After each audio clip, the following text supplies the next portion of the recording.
Hello friends, welcome to அகத்தியாவின் சமையல். இன்றைக்கி நம்ம ஒரு சட்னி ரெசிபி தாங்க பார்க்க போகிறோம். தேங்காய் சட்னியே கொஞ்சம் புது ஸ்டைலில் நம்ம செய்ய போகிறாங்க.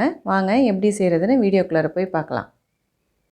ஒரு மிக்ஸி ஜாரில் மீடியம் சைஸாக இருக்க தேங்காயில் அரை மூடி துருவி சேர்த்துருக்கேங்க.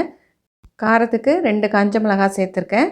அடுத்து 2 டேபிள் ஸ்பூன் அளவுக்கு பொட்டுக்கடலை சேர்த்துட்டு கொஞ்சமாக புளி சேர்த்துக்கலாங்க. புளி சேர்க்கும் போது உங்களுக்கு டேஸ்ட் கிடைக்கும், இது ஆப்ஷனல் தான். அடுத்து இந்த சட்னிக்கு தேவையான அளவு உப்பு சேர்த்துட்டு தண்ணி ஊற்றி நல்லா நீங்கள் எந்த அளவுக்கு உங்களுக்கு நைஸாக அரைப்பீங்களோ அந்த மாதிரி நைஸாவோ கொரகொரப்பாவோ அரைச்சி எடுத்துக்கோங்க. இப்போ பாருங்கள், நான் இந்த மாதிரி அரைச்சி எடுத்திருக்கேன். இப்போ நம்ம தாளிக்க வேண்டியதான். இப்போ ஒரு தாளிக்கிற கரண்டியில் 2 டீஸ்பூன் அளவுக்கு எண்ணெய் ஆட் பண்ணிக்கோங்க. எண்ணெய் நல்லா காஞ்சதும் அரை டீஸ்பூன் அளவுக்கு கடுகு தாளிச்சிட்டு கடுகு நல்லா பொரிஞ்சதுக்கப்புறமா அரை டீஸ்பூன் உளுந்து தாளிச்சிக்கோங்க. நீங்கள் எப்பொழுதும் கம்மியாக சேர்த்திங்கன்னா இந்த சட்னிக்கு எல்லாமே கொஞ்சம் கூட சேர்க்கணுங்க. இப்போ நான் ஃப்ளேம் ஆஃப் பண்ணிட்டேன். ஏன்னா உளுந்து உங்களுக்கு காந்திருச்சுன்னா இந்த சட்னிக்கு நல்லா இருக்காது. ஏன்னா நம்ம அப்படியே தாளித்து சேர்க்க போகிறதில்ல. இந்த கரண்டியோட ஹீட்லேயே உங்களுக்கு உளுந்து நல்லா செவந்து வந்துடுங்க.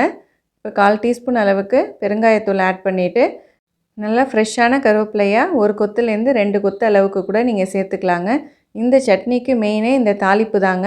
இப்போ இதை நல்லா காந்தாமல் வறுத்து எடுத்துக்கோங்க. அதனால தான் நான் ஃப்ளேம் ஆஃப் பண்ணிவிட்டு செய்கிறேன். அந்த சூட்லேயே நல்லா வறுபட்டுரும். இப்போ இதை நம்ம அந்த சட்னியில் சேர்த்துடலாங்க.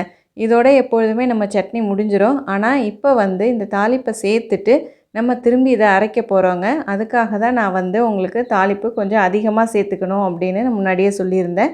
இப்போ பாருங்கள், லைட்டாக ஒரு பல்ஸ் மோடில் நான் அரைச்சி எடுத்துருக்கேன். நீங்கள் இந்த தாளிப்பு சேர்த்துட்டு உங்களுக்கு எது பிடிக்குமோ நைஸாக வேணாலும் அரைச்சிக்கலாம், இல்லை கொரகொரப்பாகவும் அரைச்சிக்கலாங்க. அவ்வளோதாங்க, சூப்பரான தேங்காய் சட்னி புது சுவையில் ரெடி ஆகிடுச்சு. இந்த ரெசிபியை நீங்களும் ட்ரை பண்ணி பாருங்கள். இந்த வீடியோ உங்களுக்கு பிடிச்சிருந்ததுன்னா என்னோடய சேனலை லைக் பண்ணுங்கள், ஷேர் பண்ணுங்கள், சப்ஸ்கிரைப் பண்ணுங்கள்.